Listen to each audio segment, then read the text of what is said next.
नमस्कार दोस्तों, स्वागत है आपका अपने YouTube channel India and the world पर। आज हम जानेंगे सोवियत अफगान युद्ध के बारे में। हम देखेंगे यह क्यों हुआ और इसके कारण क्या थे। लेकिन इसे समझने के लिए हमें थोड़ा पीछे के इतिहास को समझना होगा। जब साल 1919 में अमानुल्लाह खान ने अफगानिस्तान को स्वतंत्र राष्ट्र घोषित किया और जब आगे चलकर जाहिर शाह राजा बने तो उन्होंने अफगानिस्तान में मॉडर्न रिफॉर्म शुरू कर दिया, जिसमें उन्होंने इलेक्शन करवाए, पॉलिटिकल राइट दिए, महिलाओं को पढ़ने की व्यवस्था करवाई, स्कूल बनवाए, रोड एयरपोर्ट बनवाए।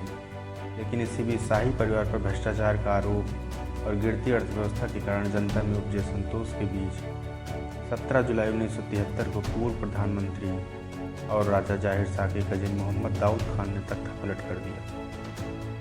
जब जाहिर शाह अपना इलाज करने इटली गए हुए थे, दाऊद खान ने अब अफगानिस्तान में राजतंत्र को समाप्त कर दिया और अफगानिस्तान को रिपब्लिक या गणतंत्र घोषित कर खुद को पहला राष्ट्रपति और प्रधानमंत्री भी घोषित कर दिया। दाऊद खान ने साल 1977 में नया संविधान लागू कर दिया और इस संविधान में सिंगल पार्टी सिस्टम का प्रावधान था।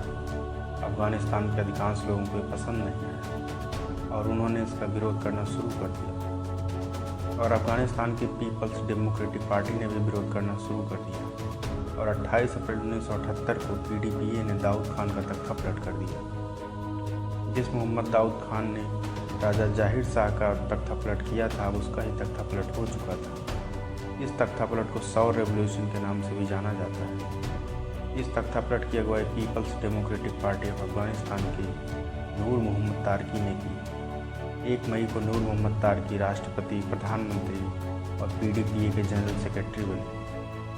अब अफगानिस्तान का नाम बदलकर डेमोक्रेटिक रिपब्लिक ऑफ अफगानिस्तान कर दिया गया। असल में पीडीपीए सोवियत यूनियन समर्थित एक कम्युनिस्ट पार्टी थी।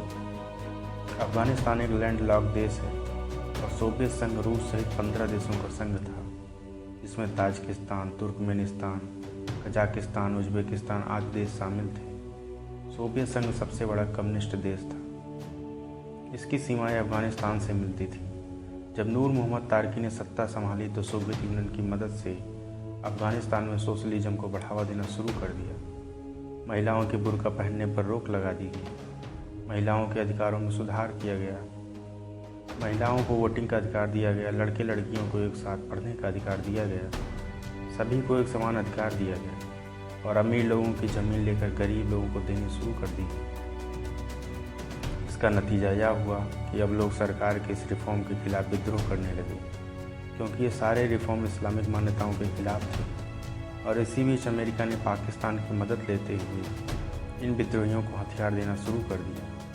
यह वह दौर था जब अमेरिका और सोवियत यूनियन के बीच शीत युद्ध चल रहा था और अमेरिका नहीं चाहता था कि यहाँ सोवियत यूनियन का प्रभाव बढ़े। इन विद्रोहियों को पाकिस्तान में ट्रेनिंग दी गई और जिहाद के लिए उकसाया गया। अपने आप को मुजाहिदीन कहना शुरू कर दिया। अमेरिका ने इन्हें हथियारों के साथ वित्तीय मदद भी पहुंचाई और अब धीरे धीरे इन मुजाहिदीनों ने सरकार के खिलाफ लड़ते हुए स्कूल कॉलेज को जलाना शुरू कर दिया। और राष्ट्रपति नूर मोहम्मद तारकी को लगने लगा कि वे इन मुजाहिदीनों को रोक नहीं पाएंगे, तो उन्होंने सोवियत यूनियन से मदद मांगी और सोवियत आर्मी को अफगानिस्तान भेजने की मांग की। लेकिन सोवियत यूनियन ने इस मांग को ठुकरा दिया। इसके बदले उसने अपने मिलिट्री एडवाइज़र अफगानिस्तान भेजे, जिनका काम अफगान सैनिकों को ट्रेनिंग देना था, जो इन मुजाहिदीनों से लड़ सके। लेकिन इस फैसले का कोई बड़ा असर देखने को नहीं मिला, क्योंकि हालात अब बद से बदतर हो चुके थे। इन सबके बीच अफगान राष्ट्रपति नूर मोहम्मद तारकी सोवियत यूनियन पहुँचे और नूर मोहम्मद तारकी और सोवियत यूनियन के बीच ये सहमति बनी कि अफगानिस्तान के अंदर हो रहे सोशल रिफॉर्म को कम कर देना चाहिए, तभी अफगानिस्तान सुरक्षित रहेगा। लेकिन अफगानिस्तान में हो रहे ये सारे रिफॉर्म उस समय के अफगानिस्तान के उप प्रधानमंत्री हफीजुल्लाह अमीन के नेतृत्व में हो रहे थे। हफीजुल्लाह अमीन उस समय अफगानिस्तान की विदेश नीति, वित्तीय मामले, योजनाएं और सुरक्षा को देख रहे थे और ये हफीजुल्लाह अमीन ही थे जो सोवियत यूनियन के बार बार मना करने पर भी सोशल रिफॉर्म को तेज़ी से बढ़ावा दे रहे थे। यहाँ तक कि सोशल रिफॉर्म का विरोध करने वाले लोगों के खिलाफ फोर्स भी इस्तेमाल कर रहे थे। और इसीलिए राष्ट्रपति नूर मोहम्मद तारकी और सोवियत यूनियन के बीच एक सहमति और बनी कि हफीजुल्लाह अमीन को उनके पद से हटाना है, क्योंकि सोवियत यूनियन की खुफिया एजेंसी केजीबी के पास इंफॉर्मेशन थी कि हफीजुल्लाह अमीन एक CIA एजेंट है और हफीजुल्लाह अमीन जो भी अफगानिस्तान में कर रहे हैं उसके पीछे अमेरिका का हाथ है।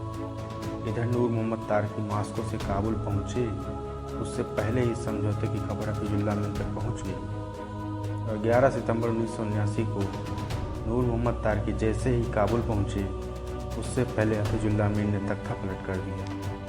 नूर मोहम्मद तारकी की 8 अक्टूबर 1979 को हत्या कर दी जाती है और उनके परिवार के लोगों को जेल में डाल दिया जाता है। और फिर दिसंबर की शुरुआत में सोवियत यूनियन के राष्ट्रपति लियोनिड ब्रेजनेव ने अफगानिस्तान में सेना न भेजने के फैसले को रद्द करते हुए सोवियत आर्मी को अफगानिस्तान जाने का आदेश जारी कर दिया।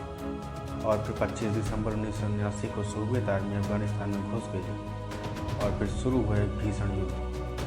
और 27 दिसंबर 1979 को सोवियत आर्मी काबुल पहुंच गई और तख्ता पलटकर राष्ट्रपति बने हफीजुल्लाह अमीन की हत्या कर दी गई और सोवियत आर्मी ने काबुल पर कब्जा कर लिया।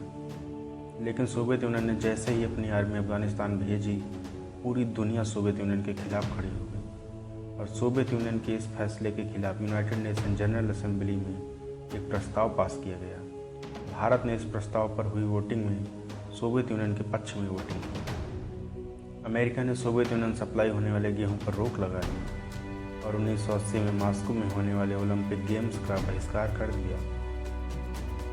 लेकिन इस सबसे बेपरवाह सोवियत आर्मी अफगानिस्तान में कब्जा करते हुए आगे बढ़ रही थी। लेकिन समस्या ये थी कि अफगानिस्तान एक पहाड़ी इलाकों वाला देश है।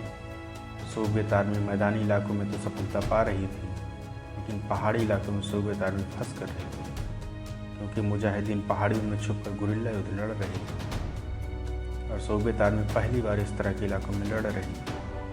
इसका नतीजा यह हुआ कि सोवियत आर्मी को सफलता नहीं मिल रही थी और अब सोवियत आर्मी ने हवाई हमले शुरू कर दिए। लेकिन इसके पहले ही अमेरिका पाकिस्तान के साथ मिलकर एंटी एयरक्राफ्ट हथियारों को मुजाहिदीनों को पहुंचा चुका था। परिणाम यह हुआ कि मुजाहिदीन सोवियत आर्मी के हेलीकॉप्टर और एयरक्राफ्ट को मार गिराने लगे। सोवियत आर्मी को भारी नुकसान उठाना पड़ रहा था। इन हवाई हमलों में हजारों निर्दोष अफगान नागरिक मारे गए। सोवियत यूनियन को अब लगने लगा था कि अब यहाँ जीत पाना असंभव है। सोवियत यूनियन ने अपनी आर्मी को अफगानिस्तान से बुलाने का फैसला किया और 14 अप्रैल 1988 को जेनेवा में अफगानिस्तान और पाकिस्तान के बीच एक समझौता हुआ, जिसमें सोवियत यूनियन और अमेरिका गारंटर थे। वैसे तो इसमें कई बिंदुओं पर सहमति बनी, जैसे अफगानिस्तान में शांति स्थापित हो, अफगानिस्तान और पाकिस्तान के बीच अच्छे संबंध हों। और इस समझौते में एक सहमति और बनी, जिसमें सोवियत यूनियन अपनी सेना को अफगानिस्तान से निकाल देगा और 15 मई 1988 को सोवियत आर्मी ने वापसी शुरू कर दी, जो कि 15 फरवरी 1989 को अंतिम सैन्य टुकड़ी के वापस जाते ही पूरी हो गई। लेकिन सोवियत आर्मी के जाने के बाद भी अफगानिस्तान में शांति स्थापित नहीं हो पाई, क्योंकि मुजाहिदीनों के कई गुट सत्ता के लिए आपस में ही संघर्ष करने लगे और इन्हीं गुटों में एक कट्टरपंथी गुट तालिबान ने सत्ता हाथ लिया।